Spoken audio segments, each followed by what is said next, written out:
তো এই জগতে মানুষের পাশাপাশি ভূত প্রেত এবং আত্মারাও বাস করে। সাধারণ মানুষ তাদের দেখতে না পেলেও কিছু বিশেষ প্রকৃতির মানুষ আছে যাদেরকে সাইকিক বলা হয়। এই সাইকিক গুলো এইসব ভূত প্রেত এবং আত্মাদের দেখতে পায় এবং কি তাদেরকে এক্সারসাইজও করতে পারে, অর্থাৎ ধ্বংস করতে পারে। এখানে আমরা রেগেন নামে একটি লোককে দেখি যে কি নিজেকে একটি সাইকিক বলে দাবি করছিল, তবে বাস্তবে সে কোনো সাইকিকই ছিল না, সে একটি সাধারণ মানুষ। এখানে রেগেনে একটি চেলা ছিল এবং সে আমাদের মেন ক্যারেক্টার মপ, এবং মপ তার নিকনেম, তার আসল নাম হচ্ছে শিগেও কাগেয়ামা, বাট আমি তাকে মপ বলেই ডাকবো। এনিওয়ে, এখানে মপ কিন্তু আসলে একটি সাইকিক ছিল এবং মপ অনেক পাওয়ারফুল একটি সাইকিক ছিল, অর্থাৎ তার কাছে সাইকিক এনার্জি অনেক বেশি আছে। এখানে মপ এবং রেগেন ভূত তাড়ানোর কাজ করত, যেখানে মপ ভূতে থেকে এক্সারসাইজ করত এবং রেগেন সকল ক্রেডিট এবং টাকা নিয়ে যেত এবং মপকে ভাঙতি টাকা দিয়ে ছেড়ে দিত।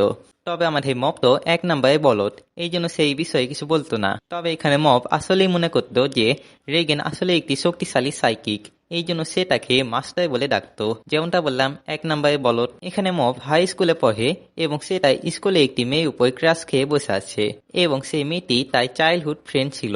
এখানে তার স্কুলে একটি টেলিপ্যাথিক ক্লাব নামে একটি ক্লাব ছিল এবং সেই ক্লাবে একজন সদস্য ক্লাব থেকে বের হয়ে যায়, এই জন্য সেই ক্লাবটি বন্ধ হয়ে যাচ্ছিল।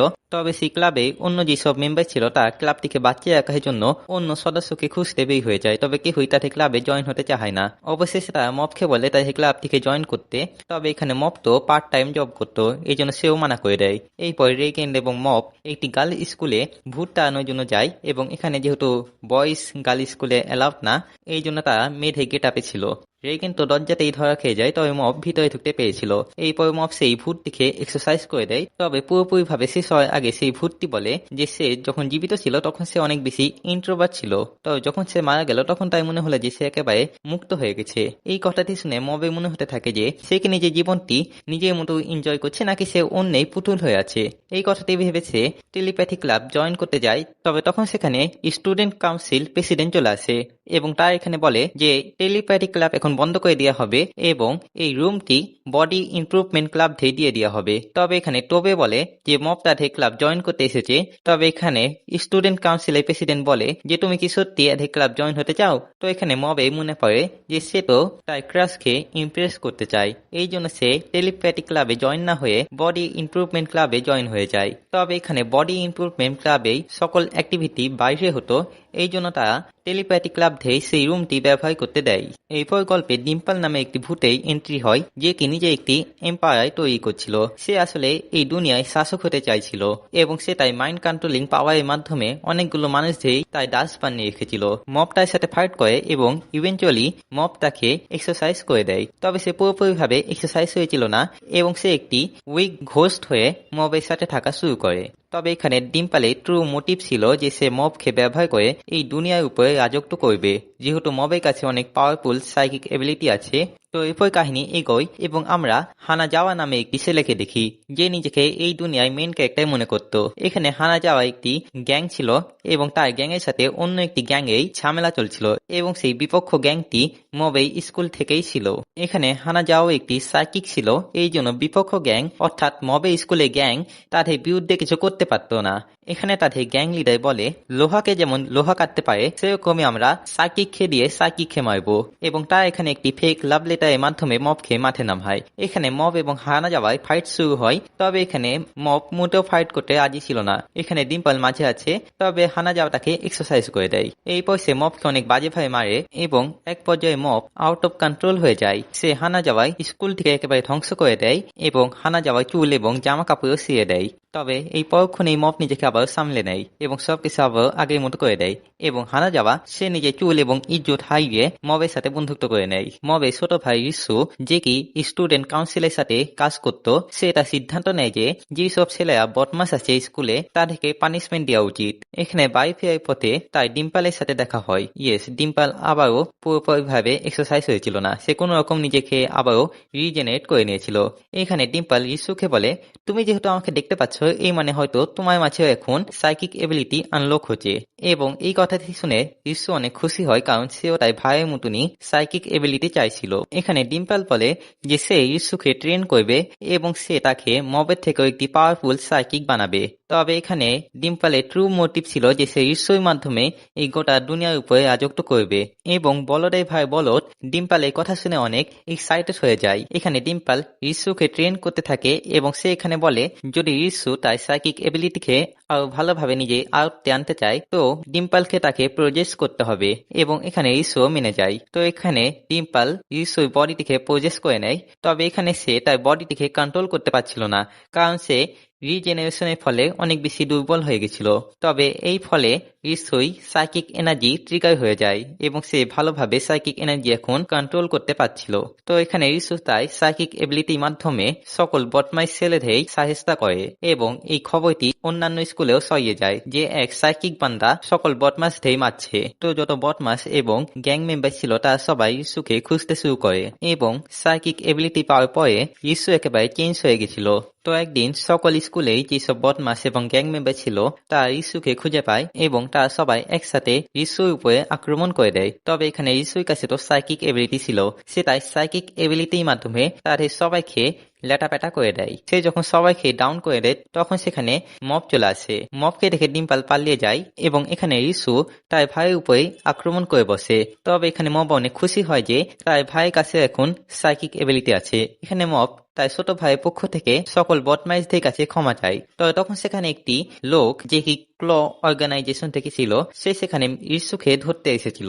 এখানে তাই এবং মবের মাঝে ফাইট হয়।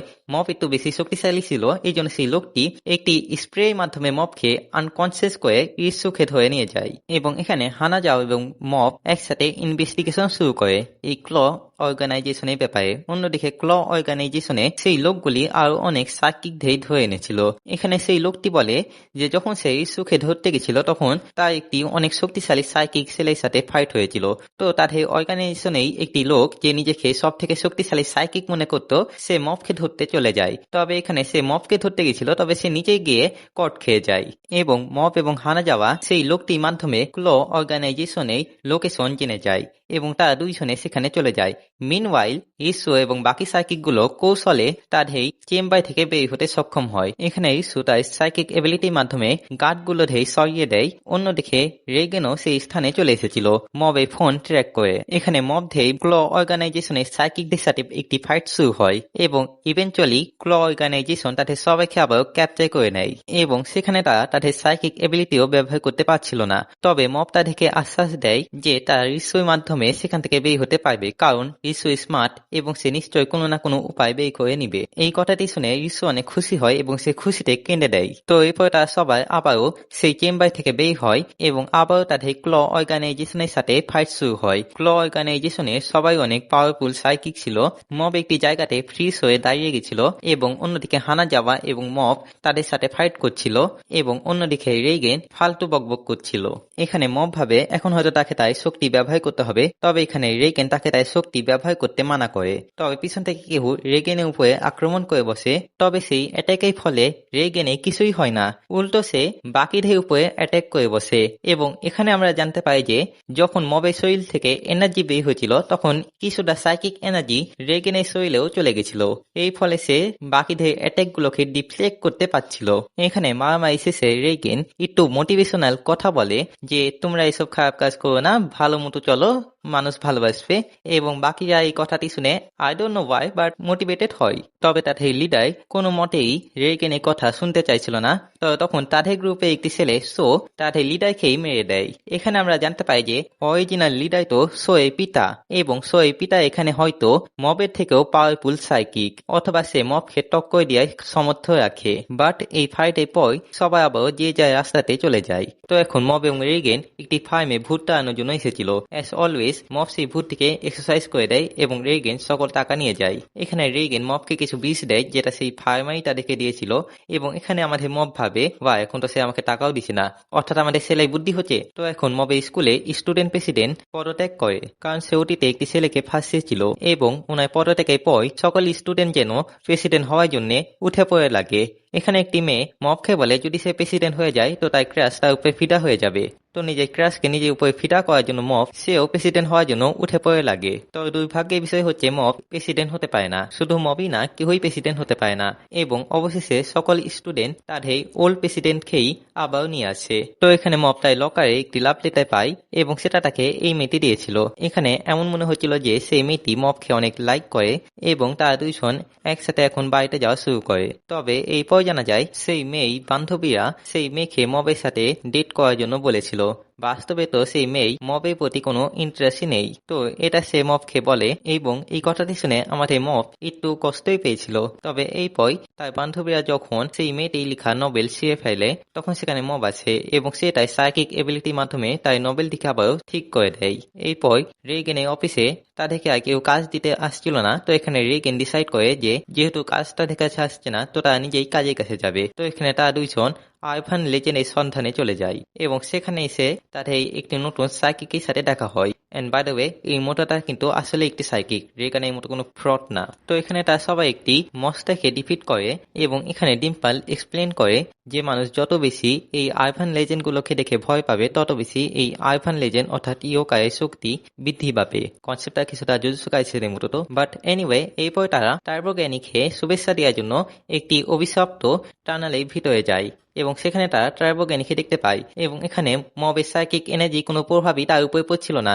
তবে পরে জানা যায় যে সেটা কোনো টার্বোগ্যানি না, সেটা একটি র্যান্ডাম বুড়ি যে কি সেখানে জগিং করছিল। তো এরপর মব এবং রেগেন নতুন একটি কাজ পায় যেখানে একটি মহিলা তাদের জানায় যে তার সাথে প্যারানর্মাল অ্যাক্টিভিটি ঘটছে। তো তারা তার বাড়িতে যায় এবং তারা সেখানে দেখে যে আসলে একটি সাইকিক তার শক্তির মাধ্যমে সেই মেয়েটিকে ভয় দেখাচ্ছিল। তো সেই সাইকিকটিকে জেলে পাঠিয়ে দেওয়া হয়। এরপর যখন মব স্কুলে যাচ্ছিল তখন দুইজন ছেলে মবের কাছ থেকে টাকা নেওয়ার চেষ্টা করে।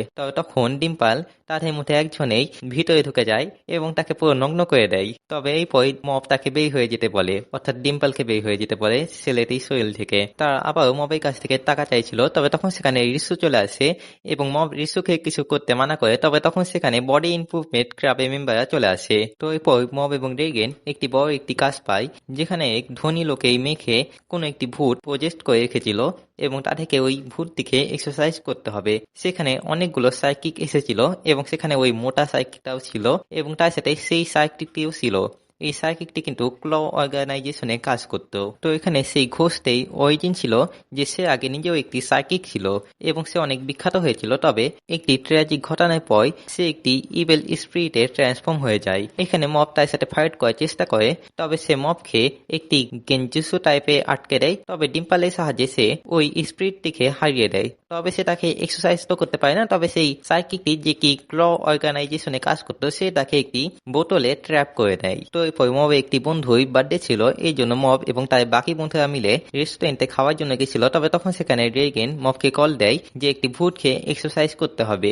মব তো একটু বিরক্তই হয়। এখানে মব রেগেনকে জানায় তার নিজেও একটি পার্সোনাল লাইফ আছে এবং সে এইভাবে তাকে কল করে যেখানে সেখানে ডাকতে পারে না। তো এই নিয়ে তাদের মাঝে ঝামেলা হয় এবং মবাই রেগেনের ওখানে কাজ করতে যায় না। রেগেন মবকে ছাড়াই নিজের কাজটিকে অনেক ভালোভাবে সামলে নিয়েছিল। অন্যদিকে মবও নিজের জীবন নিয়ে অনেক ভালোই ছিল। এখানে রেগেন মনে করছিল যে তাকে ছাড়া হয়তো মব একেবারে অচল হয়ে আছে। তবে যখন সে মবকে দেখে যে সে তার বন্ধুদের সাথে অনেক ভালোই আড্ডা দিচ্ছে তখন সে নিরাশ হয়ে যায় এবং এখানে তাই এটাও রিয়েলাইজ হয় যে তার আসলে নিজেই কোনো বন্ধু নেই। তো এখানে রেগেন সিদ্ধান্ত নেয় যে সে তার কাজটিকে অনেক সিরিয়াসলি করবে। রেগেন এখানে অনেক পরিশ্রম করে এবং সে এখন লাইভ স্ট্রিমও করতো যখন সে কোনো মিশনে যেত এবং এই ফলে রেগেন অনেক ভালোই খ্যাতি অর্জন করতে পেরেছিল। তো একদিন তাকে একটি ইন্টারভিউতে ডাকা হয় যেখানে একটি ছেলের উপরে একটি ঘোস্ট প্রজেক্ট করেছিল এবং রেগেনকে তাকে এক্সারসাইজ করতে বলা হয়েছিল। তবে এখানে রেগেন তো আসলেই কোনো সাইকিক ছিল না। তবে এখানে সে জানতে পারে যে এটি পুরোটা একটি ড্রামা হচ্ছে। তবে এটি একটি সাইকিকের চাল ছিল রেগেনকে বদনাম করার জন্য এবং বিচার রেগেন সেই ফাঁদে পা দেয় এবং এখানে রেগেনকে নিয়ে একটি কন্ট্রোভার্সি শুরু হয়ে যায়। এখানে রেগেনকে কোনো মতে এটা প্রমাণ করতে হবে যে সে আসলে একটি সাইকিক। তবে সে কিভাবে করবে, সে তো আসলেই কোনো সাইকিক না। তবে একদিন যখন তার ইন্টারভিউ নেওয়া হচ্ছিল তখন হঠাৎ করে যেসব ক্যামেরা এবং মাইক ছিল সেগুলো হাওয়াতে ভেসে ওঠে। লোকে মনে করে রেগেন এইসব করছে, তবে আসলে তা মব ছিল যে রেগেনকে সাহায্য করেছিল। এবং এখানে তাদের দুজনের মাঝে যে ঝামেলা ছিল সেটা সলভ হয়ে যায় এবং তারা দুজন আবারও একে অপরের সাথে কাজ করা শুরু করে দেয়। মব যে মানুষগুলোকে ডিম্পলে মাইন্ড কন্ট্রোলিং থেকে ফ্রি করেছিল সেই মানুষগুলো এখন মবে নামে একটি অর্গানাইজেশন শুরু করে দিয়েছিল। মবে একটি ক্লাসমেটও সেই অর্গানাইজেশনেই পার্ট ছিল। তো এখানে মবে স্কুলে স্পোর্টস ফেস্টিভ্যাল শুরু হতে যাচ্ছিল এবং মবে মনে পড়ে যে সে তো নিজেকে তা কথা দিয়েছিল যে যদি সে রেস জিতে তো সে তার ক্রাশকে প্রপোজ করবে। তো এই কথাটি মনে করে এখন সে দিন রাত মেহনত করতে শুরু করে। যখন এই বিষয়টি রেগেন জানতে পারে তখন সেও মবের সাথে জগিং করতে শুরু করে। এরপর অবশেষে রেস এই দিন চলে আসে এবং এখানে মবের মা বাবা মবকে নিয়ে অনেক চিন্তিত ছিল, কারণ রিসু তো সহজেই জিতে যাবে, তবে মবে কি হবে। তবে এখানে মবে মেহনত দেখে তার মবের উপরে অনেক গর্বিত হয়। এখানে ডিম্পল জিজ্ঞাসা করে তুমি কি পাচ্ছ নাকি আমি তোমাকে প্রজেস করে নিব। তবে এখানে মব নিজেই শক্তিতেই রেস জিততে চাইছিল এবং সে নিজের শক্তিতেই অজ্ঞান হয়ে যায়। এরপর যখন তার জ্ঞান ফিরে তখন রেস শেষ হয়ে গেছিল এবং এখানে সন্ধ্যা হয়ে এসেছিল। তবে তাও এখানে মব হ্যাপি ছিল যে অন্তত পক্ষে সে চেষ্টা তো করেছিল। অন্যদিকে মবের বাড়িতে শো আছে যে ক্লো অর্গানাইজেশনের লিডারেই ছেলে ছিল। এরপর মব যখন বাড়িতে আসে তখন সে দেখে যে তার বাড়ি তো আগুনে পুড়ছে। এরপর যখন সে তার বাড়ির ভিতরে ঢুকে তখন সে সেখানে কিছু বডি দেখতে পায় যেগুলো আগুনে পুড়ছিল। এখানে ডিম্পল বলে এগুলো রিয়েল বডি না এবং তার প্যারেন্টস এখনো হয়তো বেঁচে আছে। এখানে মবও ডিম্পলের কথাতে বিশ্বাস করে। এরপর সে দূর থেকে কিছু সাইকিক ধেই ট্র্যাক করে নেয় এবং সে তাদের কাছে যায় এবং সেই সাইকিক গুলো আসলে ক্লো অর্গানাইজেশনেই ছিল। মব তাদেরকে ডিফিট করে। তবে এখানে সে জানতে পারে যে সেই সাইকিক গুলো তো সবে মাত্র তার বাড়ির দিকেই যাচ্ছিল। তবে তখন সেখানে সেই দুই সাইকিক চলে আসে যারা আগে ক্লো অর্গানাইজেশনে কাজ করতো। তারা মবকে নিয়ে যায় এবং এখানে আমরা জানতে পাই যে মেন লিডার নিজের প্ল্যানটিকে এক্সিকিউট করছে এবং এখানে শো আসলে তার পিতার প্ল্যানের বিপক্ষে ছিল এবং সে রিসুকে নিজের সাথে রিক্রুট করে নিয়েছিল এবং সে রিসুর প্যারেন্টসদেরকে একটি ভেকেশনে পাঠিয়েছিল এবং সে এমন নাটক সাজিয়েছিল যাতে মবে সাইকিক এনার্জি ট্রিগার হয়ে যায়। তো এখানে মব এবং বাকি সাইকিকরা একসাথে মিলিত হয় এবং তারা এটা সিদ্ধান্ত নেয় যে তারা কোন রকম বসকে থামাবে। তবে এখানে মব বেশি সাইকিক এনার্জি ইউজ করার কারণে আনকনসিয়াস হয়ে গেছিল। এরপর এখানে শো এবং রিসু একটি টাওয়ারের সামনে উপস্থিত হয় যে টাওয়ারে বস ছিল। এখানে শো তার পিতার সাথে ফাইট করতে চলে যায় এবং এখানে রিসু শিমাজাকির সাথে ফাইট শুরু করে। এখানে শিমাজাকি অনেক পাওয়ারফুল একটি সাইকিক ছিল এবং সেখানে বাকি সাইকিকরাও চলে আসে। তবে এখানে শিমাজাকি একাই সকল সাইকিকদের সাথে ফাইট করছিল। Bro, he is too badass. তবে তখন সেখানে মব চলে আসে এবং মবে সাইকিক অরা ফিল করতেই শিমাজাকি ফ্রিজ হয়ে যায়। তবে এই পয়সে ওভার কনফিডেন্সে বলে ওঠে এসো এবং আমি তোমার মাথা উড়িয়ে দিব। তবে তখন সাইড থেকে রিগেন এসে তাই নিজেই মাথা উড়িয়ে দেয়। ফুল মাদার ইনসিডেন্ট। এখানে শিমাজাকিও বুঝে গেছিল যে সে মবের সাথে পারবে না, এই জন্য সে পালিয়ে যায় এবং এই তো যে সে পালালো সিজন 3 তাই কোনো হদিসই দেওয়া হয়নি। মানে সে একেবারে ইয়েস হয়ে গেছে গল্প থেকে। শুধু সেই না, সেই ইবেল ঘোষও একেবারে ইরেস হয়ে গেছে গল্প থেকে। But anyway, let's move on to the story. এখানে মব এবং বসে ফাইট শুরু হয় এবং সিরিয়াসলি এই ফাইটটি অনেক দুর্দান্ত ছিল। এখানে মব তার ফুল পটেন্সিয়ালে ফাইট করছিল এবং বসও মবের সমানই পাওয়ারফুল ছিল। তারা দুজনে একে অপরকে টেক ওভার করছিল। তবে এখানে বস নিজে অনেক বেশি সাইকিক এনার্জি ব্যবহার করে দিয়েছিল, যার ফলে সে এখন বিস্ফোরিত হতে চলেছিল। এখানে মব সবাইকে পালাতে বলে এবং সে বসের কাছে চলে আসে এবং সে বসের ভিতরে যতগুলো সাইকিক এনার্জি ছিল সেগুলোকে নিজের ভিতরে অ্যাবজর্ব করতে শুরু করে যাতে সেই বিস্ফোরণের ফলে বসের কোনো ক্ষতি না হয়। এবং এখানে মব কিছু মোটিভেশনাল কথাও বলে এবং এই কথাগুলো শুনে বস অনেক বেশি ইমোশনাল হয়ে পড়ে। তো সেখানে একটি ব্লাস্ট হয় এবং সেই ব্লাস্টের পরে সেখানে একটি ব্রকলি মতো ট্রি উঠে যায়। তো এই পর বসকে পুলিশি হেফাজতে নেওয়া হয় এবং বাকি যত সাইকিক ছিল ক্লো অর্গানাইজেশনে তারা এখন ভালো মানুষ হিসেবে নিজেদের জীবন কাটানোর সিদ্ধান্ত নেয়। এবং যে বসের অ্যাসিস্ট্যান্ট ছিল সেনিজাওয়া, সে এখন মব এবং রেগেনের সাথে কাজ করতে শুরু করে। তো এখন সেনিজাওয়া মব এবং রেগেনের সাথে কাজ করা শুরু করে দিয়েছিল। এখানে তারা সবাই একসাথে মিলে ভুটে ধেই এক্সারসাইজ করত এবং রেগেন সকল টাকা নিয়ে যেত অবভিয়াসলি। তো এখানে একটি নতুন ক্যারেক্টার ইন্ট্রোডিউস হয় যে কি মব এবং রেগেনের কাছে এসেছিল একটি ইভেল স্পিরিটকে এক্সারসাইজ করানোর জন্য। তো সেই ইভেল স্পিরিট গুলি একটি বিল্ডিং এর ভিতরে ছিল এবং সেখানে মব এবং সেনিজাওয়া তাদের সাইকিক এবিলিটির মাধ্যমে সেই স্পিরিট গুলোকে এক্সারসাইজ করতে শুরু করে।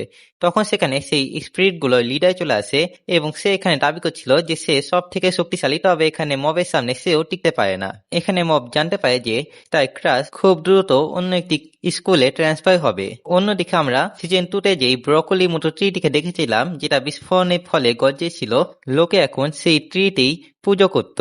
সে তাকে একটি ডিভাইন ট্রি মনে করে এবং এখানে যেসব লোক মবে নামে অর্গানাইজেশন শুরু করেছিল সেই সব লোকেরা এই ট্রিটি বেশি পুজো করতো, কারণ তারা মনে করতো যে তাদের ডিভাইন লিডার এই ট্রিটিকে বানিয়েছে তাদেরকে ব্লেস করার জন্য।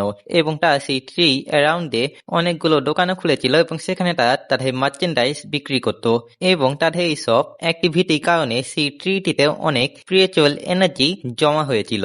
এবং এখানে ডিম্পলের মনে পড়ে যে ভাই তাই তো এই পৃথিবীর উপর রাজত্ব করার কথা ছিল, তো তাই গোল্ড মনে করতেই সে সেই ব্রকলির কাছে যায় যেখানে অনেক স্পিরিচুয়াল এনার্জি জমা হয়েছিল এবং সে ওই এনার্জিগুলোকে নিজের ভিতরে অ্যাবজর্ব করে নেয়।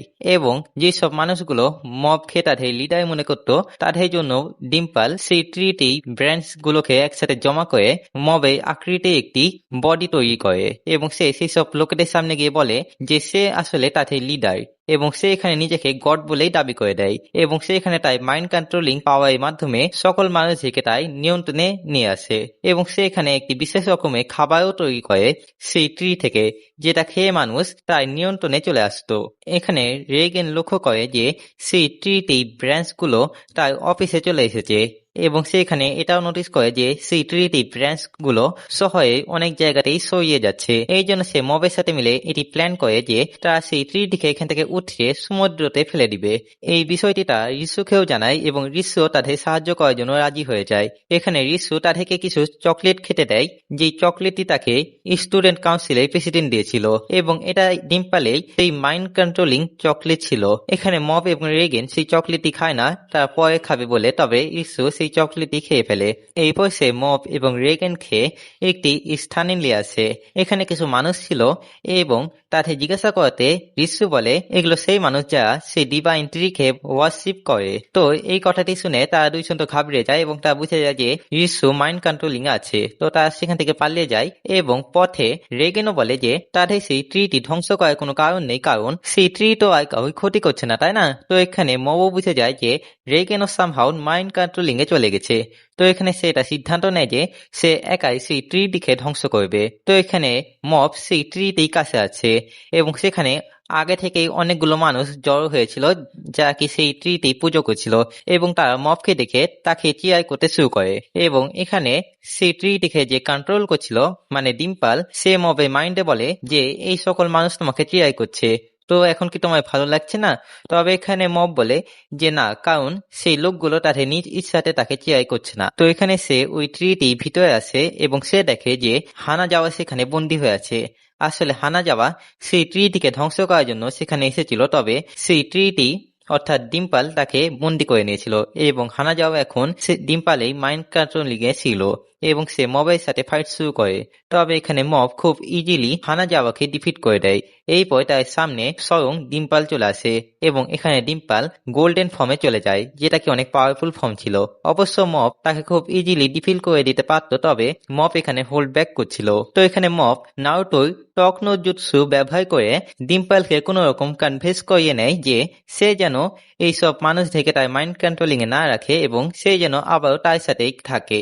তো এখানে ডিম্পলও কনভিন্স হয়ে যায় এবং সে সিদ্ধান্ত নেয় যে সবাইকে তার মাইন্ড কন্ট্রোলিং থেকে ফ্রি করে দিবে। তবে অতিরিক্ত শক্তি ব্যবহার করার কারণে মব আনকনসিয়াস হয়ে যায়। তখন সেই ট্রিটি অ্যাকচুয়ালি জীবিত হয়ে যায় এবং সে মবের ফর্মে ছিল।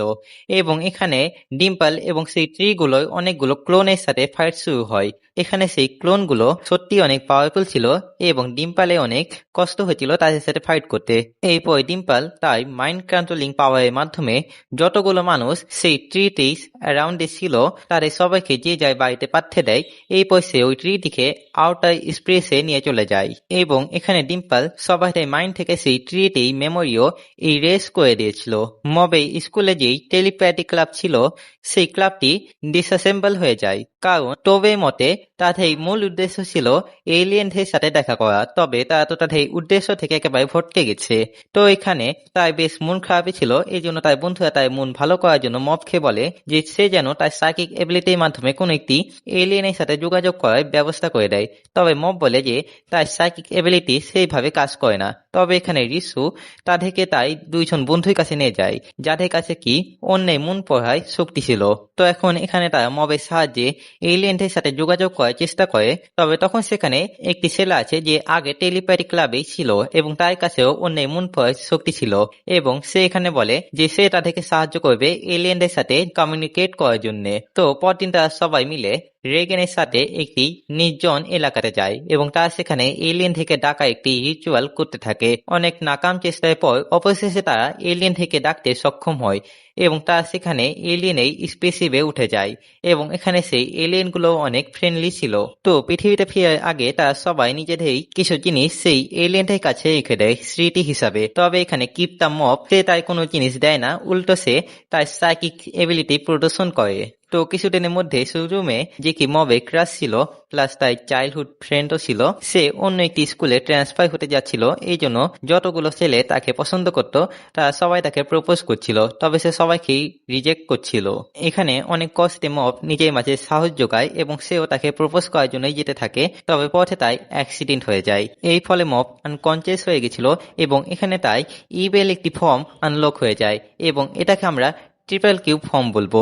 এই ফর্মটি অনেক পাওয়ারফুল ছিল এবং মব যখন আনকনসিয়াস হয়ে যেত তখনই এই ফর্মটি সামনে আসতো। তো এখানে মব তাই ট্রিপল কিউ ফর্মে অনেক ধ্বংসলীলা চালাতে থাকে এবং এখানে ট্রিপল কিউ সুজুমেকে প্রপোজ করার জন্য এগোতে থাকে।